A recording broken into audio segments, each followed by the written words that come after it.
ఎంతమంది బాగుంటుంది ప్రశ్న అండి అయ్యో అరే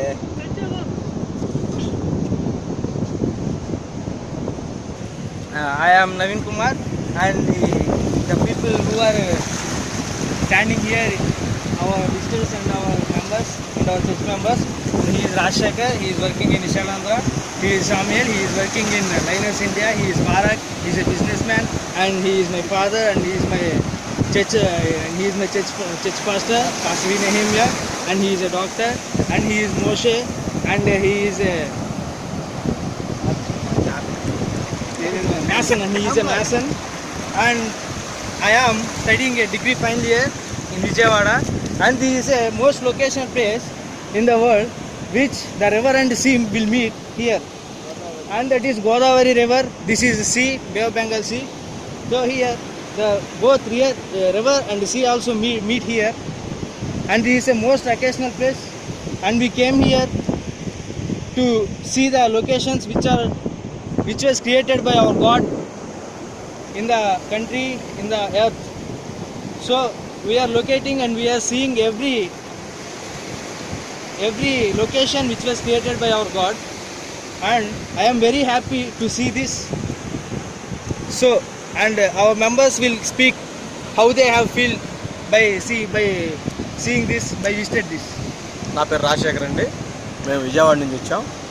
మా మిత్రులు జాన్ గారు, అలాగే వారి అన్నయ్య గారు నెహమ్యా గారు, వారి కుటుంబంతో కలిసి ఈ సుందరమైన ప్రాంతం ఏంటంటే గోదావరి అలాగే బంగాళాఖాతం సముద్రం రెండు కూడా కలిసేటువంటి ప్రదేశం. ఈ ప్రదేశం చూడటానికి మాకు చాలా సంతోషంగా ఉంది. ఈ ప్రదేశం చూడటానికి మాకు సహకరించిన మా మిత్రులు జాన్ గారు, ఒక నిమిషం వారి మొహం చూపిస్తాం. వీరే మా మిత్రులు జాన్ గారు, అండ్ హీ ఈజ్ ఎ కెమెరాగ్రాఫర్. వీరి ప్రోత్సాహం వల్ల, వీరి సహాయ సహకారం వల్ల మేము మొన్న చెన్నై కూడా వెళ్ళాం.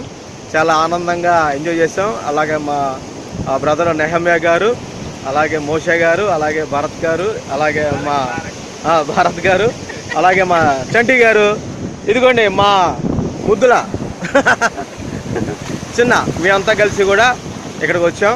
చాలా ఆనందంగా సంతోషంగా ఉంది. ఈ గోదావరి అలాగే బంగాళాఖాతం రెండు కూడా కలిసేటువంటి ప్రదేశం. ఈ ప్రదేశంలో చాలా ప్రాముఖ్యత ఉంది. ఎందుకంటే సాగర సంగమం అంటారు దీన్ని.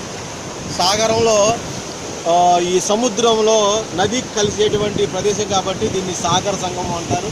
ఈ ప్రాంతం చూడడానికి అనేక ప్రదేశాల నుంచి వస్తారు. మేము కూడా ఈరోజు ఉగాది సందర్భంగా మా అందరం కూడా సెలవులు దొరకడం బట్టి మా మిత్రుడు జాన్ యొక్క ప్రోత్సాహం బట్టి ఇక్కడికి వచ్చాం. ఈ ప్రదేశం చాలా సుందరంగా ఉంది. పొద్దున్నే నర్సాపూర్ బండి ఎక్కామండి. నర్సాపూర్ ఎక్స్ప్రెస్ ఎక్కి నర్సాపూర్లో దిగి అక్కడి నుంచి ఆటోలోంచి పడవ ద్వారా ఇదేనండి ఆ పడవ, మేము ఎక్కిన పడవ. ఆ పడవ ద్వారా మేము ఇక్కడికి వచ్చాం. వచ్చేటప్పుడు చాలా థ్రిల్లింగ్గా ఉంది. బోటు అటు ఇటు ఒడిదుడుకులు లోనే చాలా ఎక్సైట్మెంట్ ఫీల్ అయ్యాం. పడిపోతాం, ఒకసారి భయం కూడా వేసింది. అయితే చాలా సంతోషంగా ఉంది. ఇలాగ మధ్యలో దెబ్బలాగా ఏర్పడిందంట. కానీ ఈ దెబ్బ అప్పుడప్పుడు కనపడిద్ది, అప్పుడప్పుడు సముద్రం కలిసిపోద్ది. మేమే ఉన్నాం ఇక్కడ, ఎవ్వరు కూడా లేరు. ప్రత్యేకంగా చూడండి, అందరూ కూడా అంత దూరాన మా ఫ్రెండ్స్ కూడా ఉన్నారు. వాళ్ళు విహారయాత్రకు చాలా దూరం వెళ్ళారు. Special cameragraphers, they are using 10G mobiles also.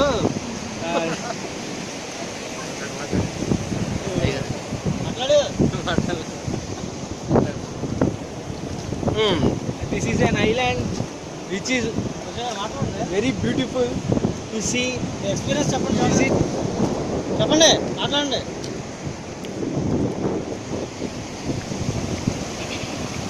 అందరికీ వందనాలండి. చాలా ప్రాముఖ్యమైనటువంటి ప్రదేశాన్ని, ప్రపంచంలో ప్రకృతిలో దేవుడు కలగజేసినటువంటి అందాలలో మరి ప్రాముఖ్యమైనటువంటి ఒక అందాలైనటువంటి ప్రదేశం, దేవుడు ఏర్పరిచినటువంటి జీవనదులైనటువంటి దక్షిణ భారతదేశంలో గోదావరి నది అంతర్వేదిలో సముద్రంలో కలిసేటువంటి ప్రదేశం సాగర సంగమం. ఈ ప్రదేశాన్ని వీక్షించడానికి దేవుడు మాకు సెలవిచ్చి ఉండగా మేమందరం కూడా కలిసి చర్చిలో ఉన్నటువంటి విశ్వాసులు, సహోదరులు మేమందరం కూడా కలిసి ఇక ఎంజాయ్ చేయడానికి వచ్చాము.